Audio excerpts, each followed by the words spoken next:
Hello, मैं आशीष कुमार पांडे एक बार फिर आपके बीच हूँ Megha civil services academy Hazaribagh Jharkhand की ओर से।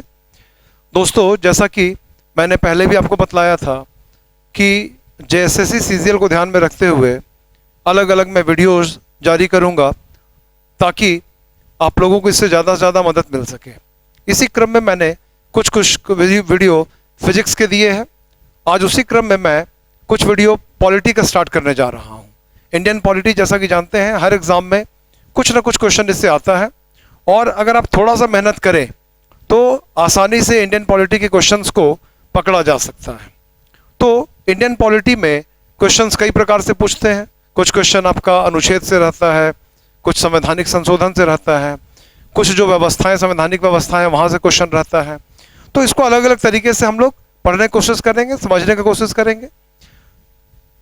जैसे इसमें जो क्वेश्चन आता है वो विधायिका से आता है, कार्यपालिका से आता है, न्यायपालिका से आता है, तो वो एक खंड हो गया जहाँ पे क्वेश्चन आता है। उसको हम लोग संघ राज्य में बांट के पढ़ेंगे कि संघ की विधायिका, राज्य की विधायिका, संघ का कार्यपालिका, राज्य का विधायिका, ऐसे करके। और अब हम लोग उसके बाद उसी प्रकार से कुछ जो चीज़ें होती है वो कॉमन होती हैं, जैसे मौलिक अधिकार, मौलिक कर्तव्य, नीति निदेशक तत्व। ठीक है, यहाँ ऐसा कोई संघ राज्य का डिवीजन नहीं है। तो आज हम लोग कोशिश करते हैं, यहाँ से क्वेश्चन देखिएगा अक्सर पूछता है, हर एग्जाम में आप देखिएगा कि मौलिक अधिकार, मौलिक कर्तव्य और नीति निदेशक तत्व से क्वेश्चन रहता है। तो इसकी शुरुआत आज हम लोग करते हैं इस वीडियो में, पहले वीडियो में इंडियन पॉलिटी का। मौलिक अधिकार को आज मैं एक्सप्लेन करता हूँ। मैं कोशिश करता हूँ कि मौलिक अधिकार के ज़्यादा से ज़्यादा अनुच्छेदों को आपको समझा सकूँ, किस तरीके से क्वेश्चन आता मैं उसको समझा सकूँ, और विशेष रूप से उस तरीके से मैं समझाऊंगा ताकि आपको जेएसएससी सीजीएल में जैसा जो फैक्चुअल क्वेश्चन मोस्टली आता है वो आपको पकड़ में आ जाए, समझ में भी आ जाए। तो चलिए शुरुआत करते हैं। जैसा कि आप सभी लोग जानते होंगे, पहला चीज तो यही होगी आपका, देखिए ये जो मौलिक अधिकार है, ये जो आपका मौलिक अधिकार है, ये मौलिक अधिकार संविधान के भाग 3 में है। भाग 3 में ये आपको समझना है। एक क्वेश्चन तो आपको ये पूछता है कि मौलिक अधिकार किस भाग में है, किस खंड में है, तो ये आपका भाग 3 में है। फिर क्वेश्चन आपका पूछ देता है, अनुच्छेद पूछ देता है कि वो किस अनुच्छेद में है। तो आप सभी लोग इसको जरूर जानते होंगे कि इसका जो अनुच्छेद है, अनुच्छेद वो आपका 12 से लेकर 35 तक है। मतलब 12 से 35 तक ये आपका 2 क्वेश्चन हो गया, एक क्वेश्चन ये और एक क्वेश्चन ये।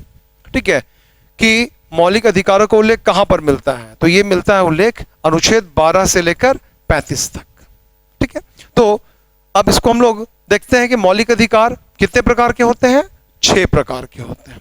इस पे आपको ध्यान देना है, लेकिन आपको यहां पे जरूर ध्यान देना है कि शुरू में ये 7 प्रकार था, 7 प्रकार के मौलिक अधिकार थे, लेकिन इसमें एक को कम कर दिया गया। एक मौलिक अधिकार जो था उसको हटा दिया गया है ना। उसको हम लोग समझेंगे। आप लोग जानते भी होंगे कि जो संपत्ति का अधिकार था उसको हटा दिया गया था। तो जब एक खत्म हो गया तो अब ये कितना बच गया है, 6 बच गया है। ये आपको ध्यान रखना है। तो मौलिक अधिकार जो पहले 7 थे अब 6 रह गए हैं। ये किस भाग में है, भाग 3 में है।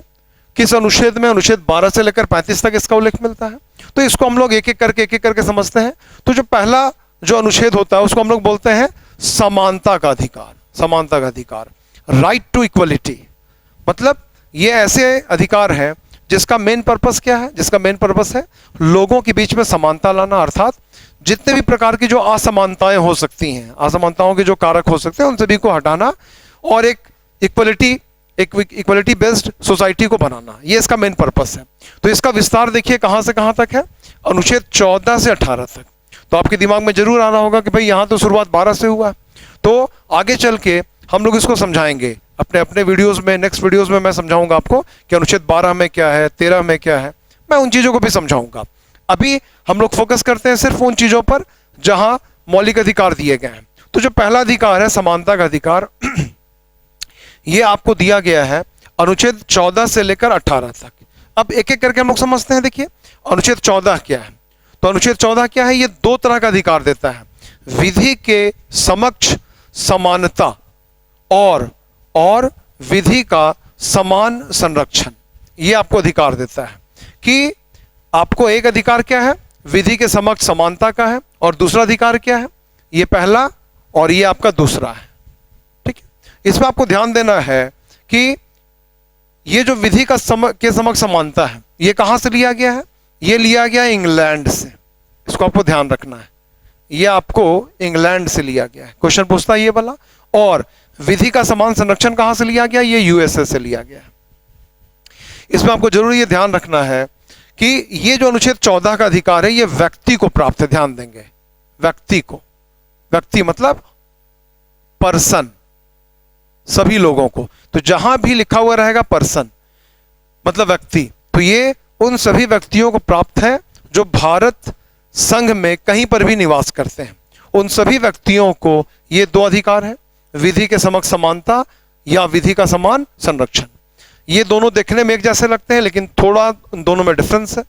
जो विधि के समक्ष समानता है, इसको थोड़ा एक चेतावनी के रूप में माना जाता है।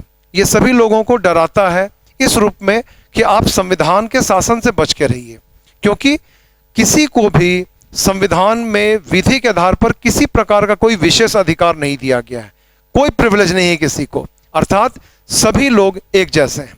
तो अगर आप कभी भी कानून की चपेट में आ जाएंगे तो आपको उसी प्रकार से ट्रीट किया जाएगा जितना किसी अन्य व्यक्ति को किया जाएगा।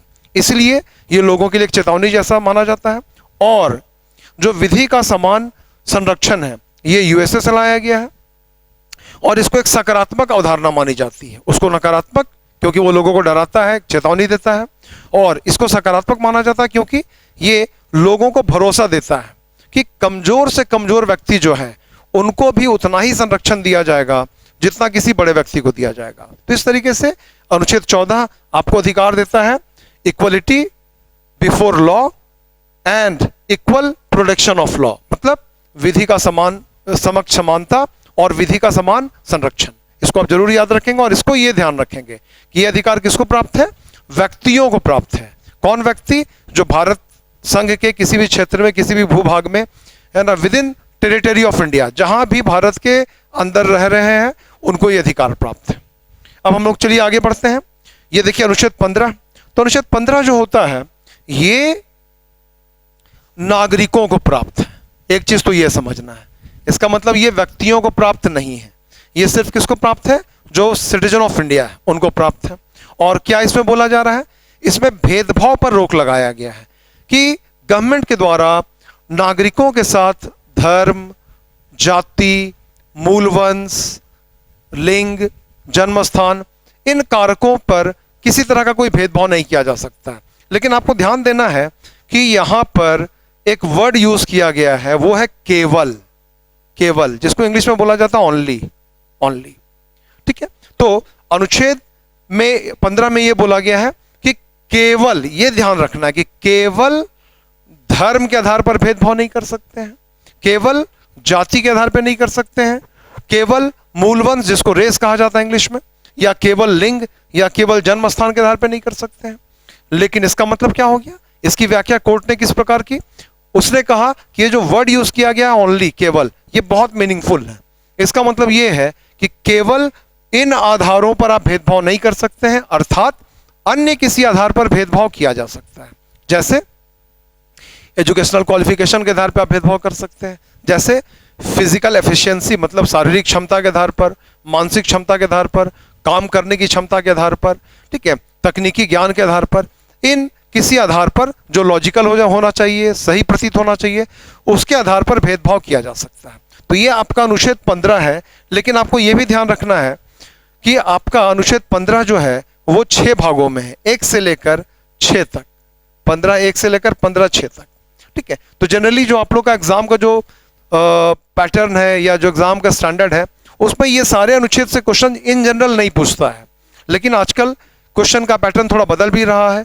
पिछली बार जो एसएससी सीजीएल का मैंने क्वेश्चन देखा था, उसमें अनुच्छेद 15(2) से क्वेश्चन आ गया था। तो मैं आपको जरूर सजेशन दूंगा कि आप सारे अनुच्छेद को एक बार देख लीजिए। मैं ब्रीफ आपको कर देता हूं। ये देखिए, ये जो है ये 15(1) है कि नागरिकों के साथ केवल धर्म या जाति या लिंग, मूलवंश, है ना, इन सब के आधार, जन्म स्थान, इन सब के आधार पर भेदभाव नहीं किया जा सकता है।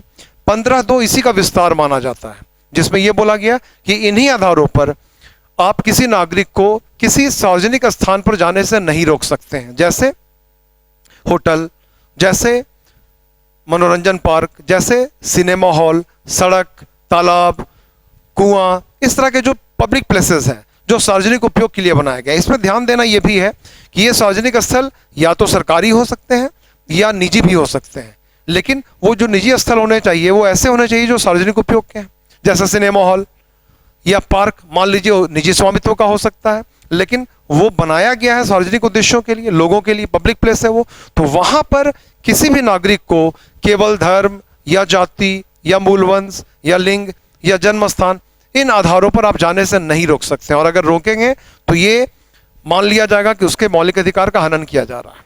ठीक है, तो ये 15(1) और 15(2) है। उसी प्रकार से 15(3) को आपको जानना है। 15(1) और 15(2) तक क्या है, वहां तक अधिकार दिया गया है, और 15(3) से लेकर 15(6) तक अपवाद बतलाए गए हैं, वो जरूर आपको याद रखना चाहिए। 15(3) में क्या बोला गया है, 15(3) में यह बोला गया कि राज्य अगर चाहे तो महिलाओं के लिए और बच्चों के लिए कुछ स्पेशल काम कर सकता है जो वो अन्य लोगों के लिए ना करे। ठीक है, तो 15(1) और 15(2), ठीक है, यहां आपको अधिकार दिया गया कि आप कोई भेदभाव नहीं किया जा सकता किसी तरह से किसी भी नागरिक के साथ। 15(3) में क्या बोला गया, गवर्नमेंट को अलाउ कर दिया गया कि अगर गवर्नमेंट चाहे तो थोड़ा बहुत भेदभाव किया जा सकता है, किसके पक्ष में, महिलाओं के लिए और बच्चों के लिए। ये 15(3) है।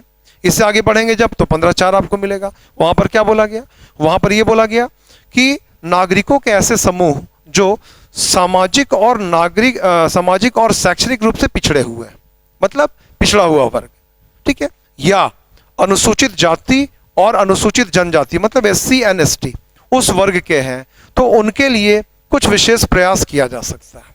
ठीक है, तो पिछड़ा वर्ग और SC और ST के लिए उल्लेख कहां पर मिल रहा है, 15(4) में मिल रहा है।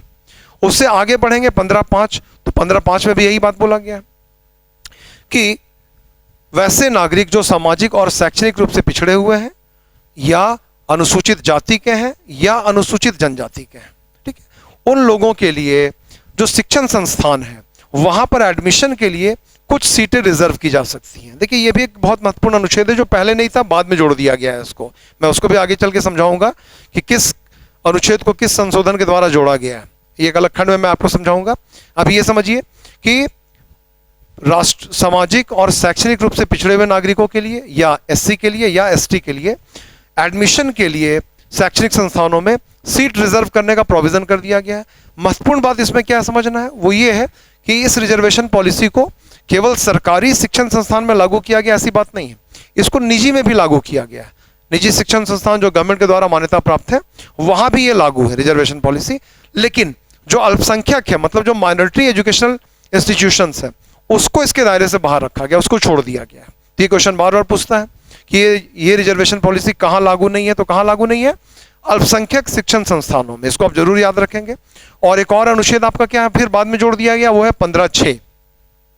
इस 15(6) में क्या किया गया है, एक नए वर्ग को जोड़ दिया गया है जिसको हम लोग बोलते हैं EWS, इकोनॉमिकली वीकर सेक्शन, मतलब आर्थिक रूप से कमजोर वर्ग।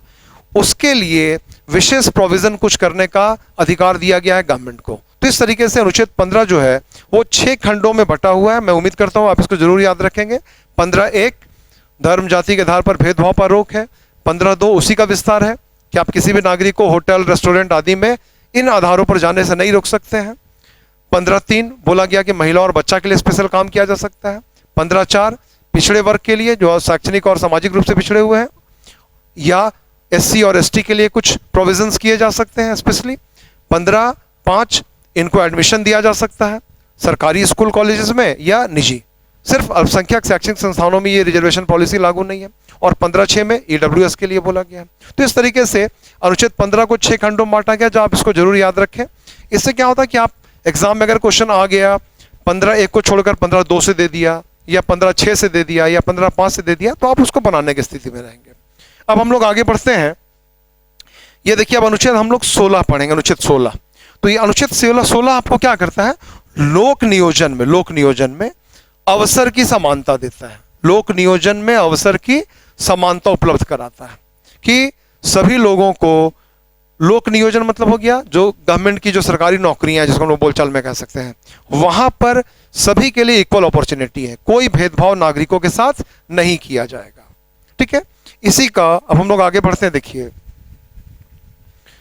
तो आप अनुच्छेद 16 को ही आप ये भी समझ सकते हैं कि जिस तरीके से अनुच्छेद 15 को 6 खंडों में बांटा गया है। अनुच्छेद 16 भी 6 खंडों में बटा हुआ है, उसको भी आप एक ब्रीफली याद रख सकते हैं। 16(1) में यही बोला गया है कि सभी के लिए अवसर की समानता होगी। 16(2) उसी का विस्तार है, उसमें स्पेसिफिकली ये समझा दिया गया है कि किसी भी नागरिक के साथ सरकारी नियोजन में केवल धर्म या केवल जाति या केवल मूल वंश, इन सब के आधार पर कोई भेदभाव नहीं किया जाएगा। तो यहां पर भी फिर वही बात है कि चूंकि केवल वर्ड यूज किया गया, इसका मतलब अन्य किसी आधार पर भेदभाव किया जा सकता है, जैसे शिक्षा के आधार पर, तकनीकी ज्ञान के आधार पर, शारीरिक क्षमता के आधार पर, मानसिक क्षमता के आधार पर। देखिएगा कई नौकरियां निकलती हैं, उसमें दौड़ने के लिए बोला जाता है, वो आपके शारीरिक क्षमता को देख रहा है। तो इस तरीके से 16(1) और 16(2) में बोला गया कि अवसर की समानता है, कोई भेदभाव नहीं होगा। लेकिन 16(2) में जो केवल वर्ड यूज किया गया, उसका मतलब ये हो गया कि अन्य किसी आधार पर भेदभाव किया जा सकता है उन आधारों को छोड़कर जिसका उल्लेख 16(2) में मिलता है। इससे जब हम लोग आगे बढ़ते हैं तो 16(3) है। 16(3) में ये बोला गया है कि किसी नौकरी में राज्य के अधीन या किसी स्थानीय स्तर पे कोई नौकरी जो होती है गवर्नमेंट की, उसमें निवास मतलब रेसिडेंट, वहां का निवासी होना चाहिए, ऐसा एक शर्त बनाया जा सकता है। लेकिन इसके लिए जो कानून बनेगा वो संसद बनाएगा, ध्यान रखना है इसको। निवास संबंधी शर्त को सिर्फ संसद के द्वारा ही कानून बनाकर जोड़ा जा सकता है।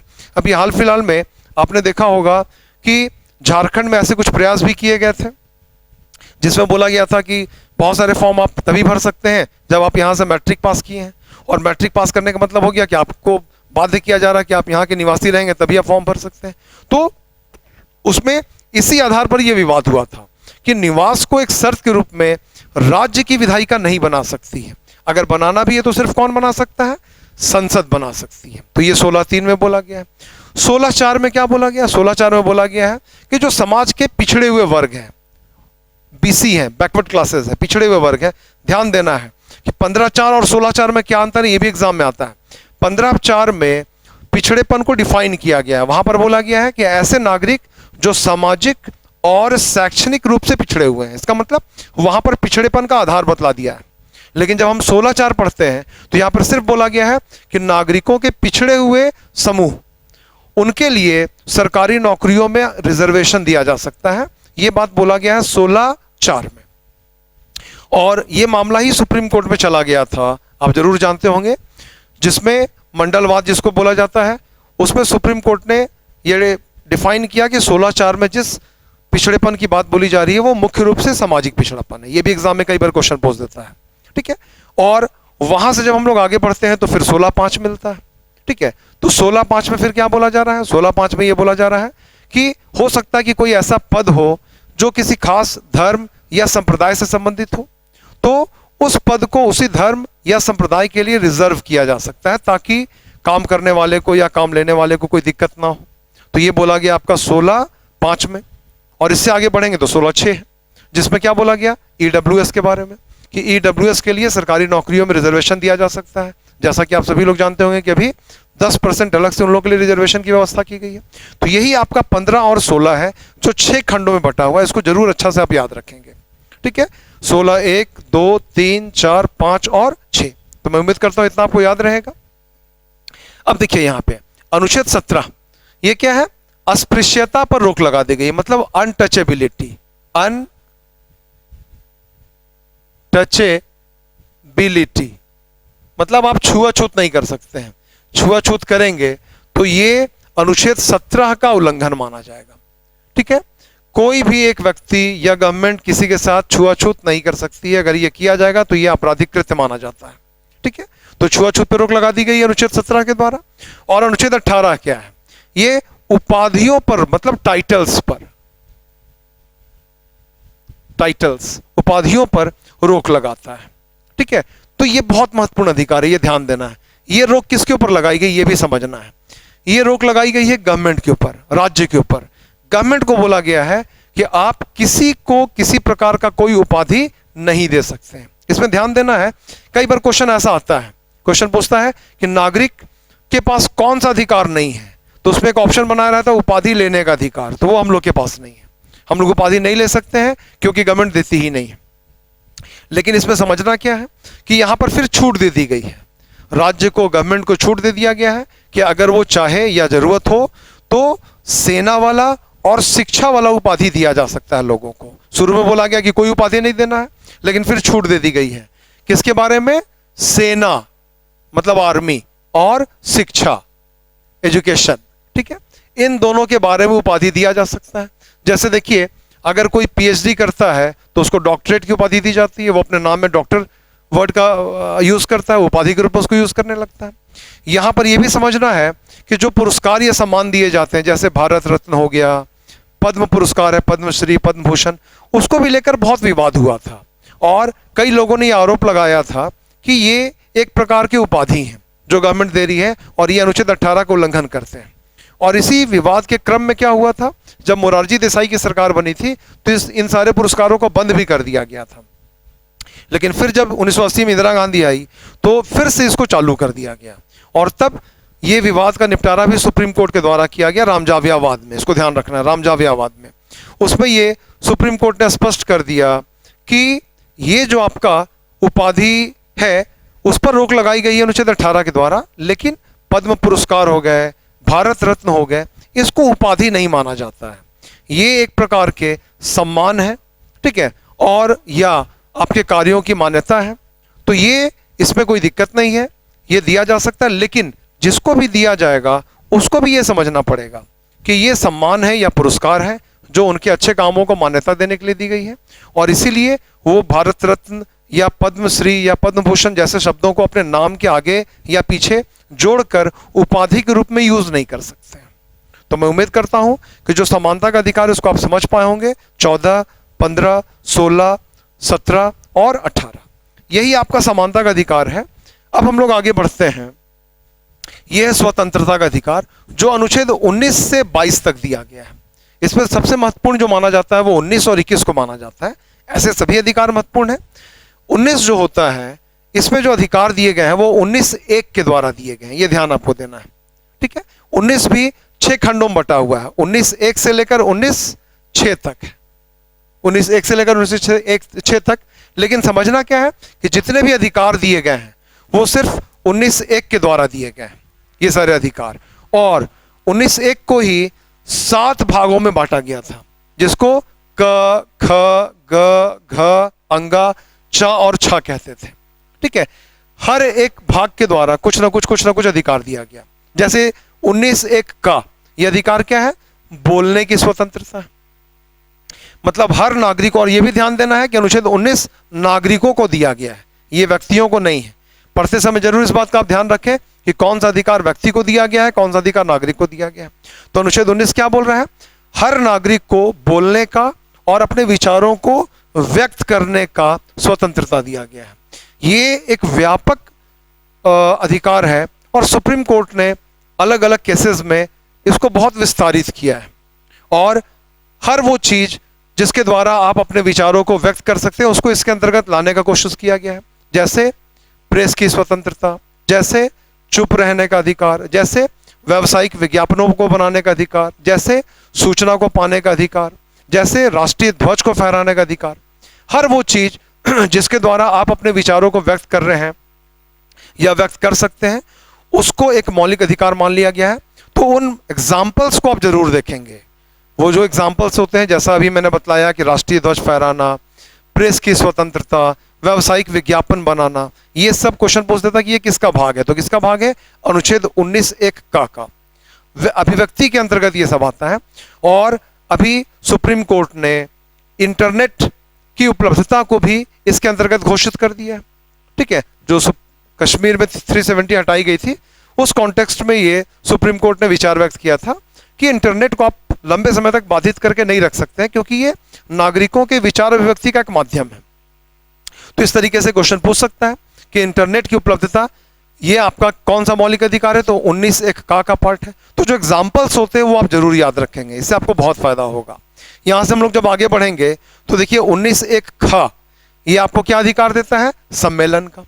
हर नागरिक को अधिकार है कि वो सम्मेलन कर सकता है, लेकिन इसमें कंडीशन है कि सम्मेलन कैसा होना चाहिए? सम्मेलन शांतिपूर्वक होना चाहिए और बिना हथियार के होना चाहिए। बिना हथियार के मतलब आप अस्त्र शस्त्र लेकर सम्मेलन नहीं कर सकते।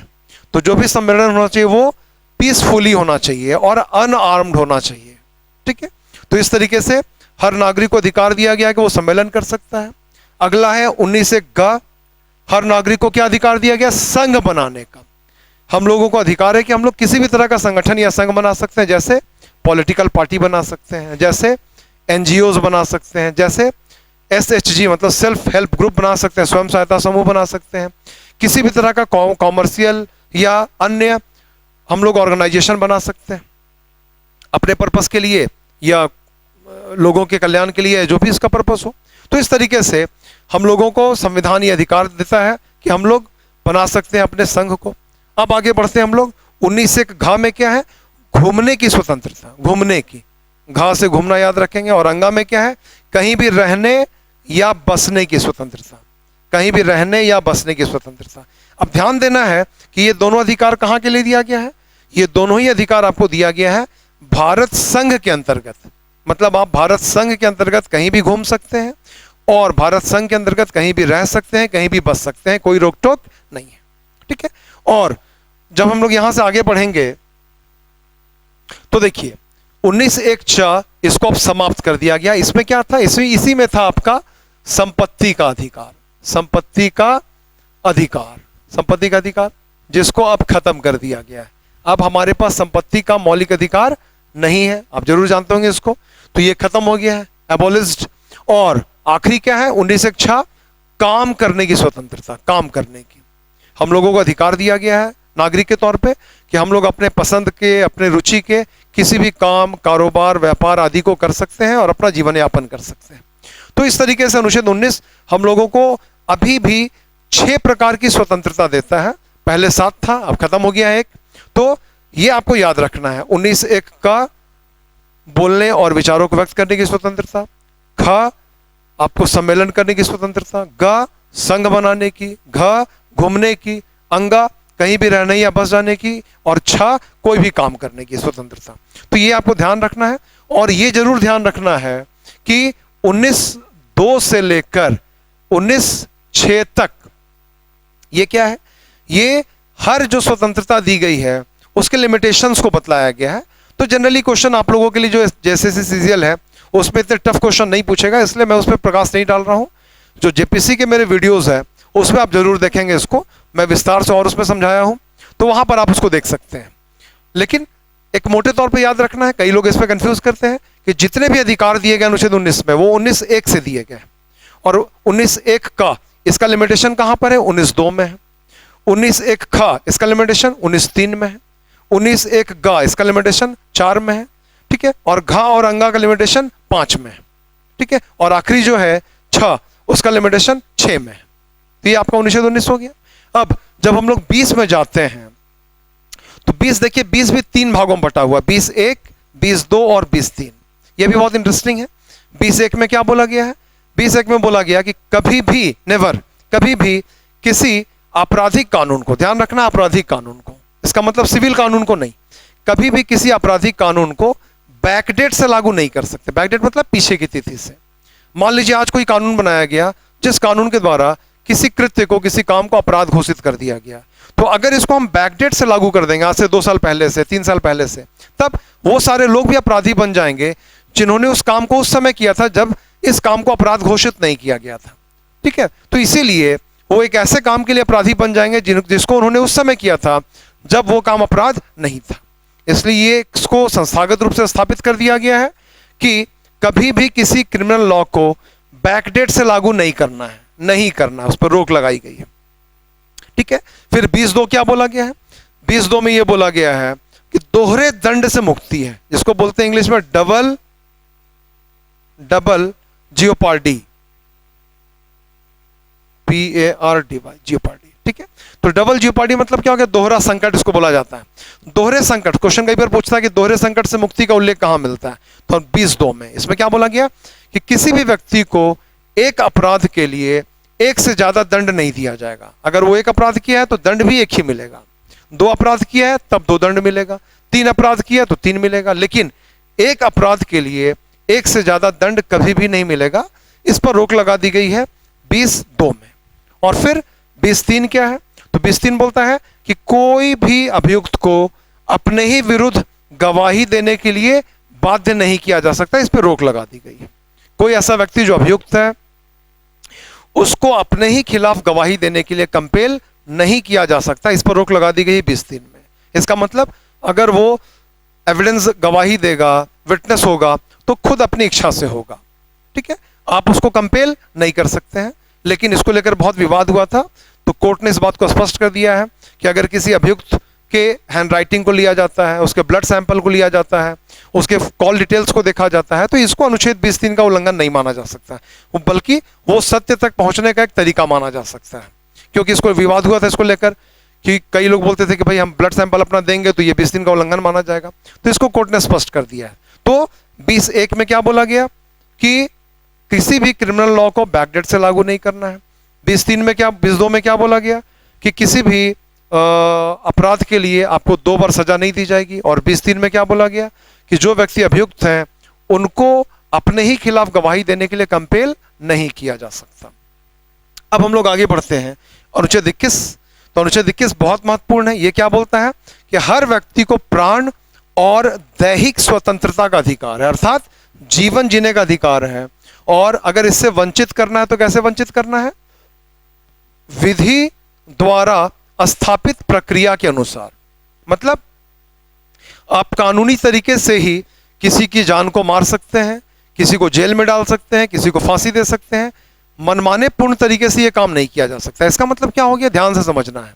क्वेश्चन पूछता है कि अनुच्छेद 21 किसके मनमाने पूर्ण कृत्य पर रोक लगाता है, तो वो कार्यपालिका है ना। ऐसा कॉन्सेप्चुअल क्वेश्चन कई बार पूछ देता है। तो अनुच्छेद 21 कार्यपालिका अर्थात मंत्रिपरिषद, प्रधानमंत्री, मुख्यमंत्री, मंत्रिपरिषद, इनके मनमाने पूर्ण कार्य पर रोक लगाती है। मतलब गवर्नमेंट मनमाने पूर्ण तरीके से आदेश जारी करके ना तो किसी को जेल में डाल सकती है और ना ही उसको फांसी पर दिया जा सकता है। अगर ये दोनों ही काम करना है तो कैसे करना होगा?